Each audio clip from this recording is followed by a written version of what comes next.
So as the BRICS leaders' annual summit gets underway, South African townships are hoping they will not be forgotten. For the first time since the inception of the bloc, there's been a spotlight on the township economy, which holds vast potential to create jobs and transform the lives of millions. CGTN's Julie Shire was at the forum and now reports. The inaugural BRICS Township Dialogue in Soweto was a vibrant discussion between entrepreneurs and politicians.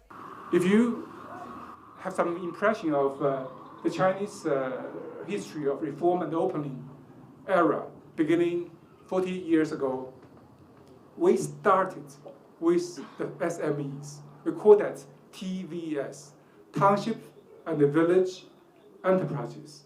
They cannot be divorced because they are the people. They are our brothers, they are our sisters, they are our children, and they need to be taken care of.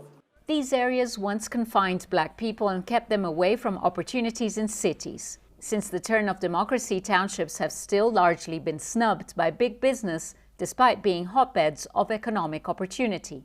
The township economy has become a focal point for local economic development, fostering entrepreneurship and community empowerment. Small businesses have sprouted across townships, ranging from hair salons to grocery stores, to tech startups, and to also arts and crafts in workshops. Business people and entrepreneurs went in on multi-billion dollars worth of trade done between the BRICS nations. We need a proper intervention from BRICS. As much as you know, BRICS is a collaboration of 5 countries. We also need the township manufacturers to take their products to different countries like Brazil, India, China.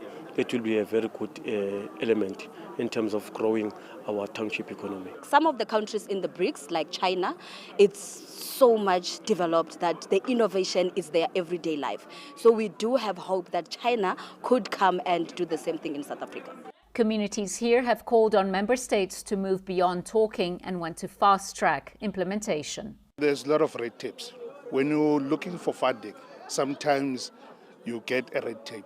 But what you require from BRICS is more funding and able to give us that pool, that pool of honey where we can tap in, that we can able to generate any business investment. The fact that we have a BRICS bank that looks into generally all BRICS partners is quite great, but it would be so awesome for us to find a way on how we can connect the BRICS bank into literal townships, to a local vendor in the streets.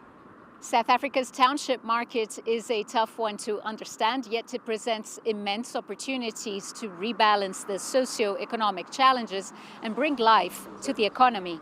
Julie Shire, CGTN, Johannesburg, South Africa.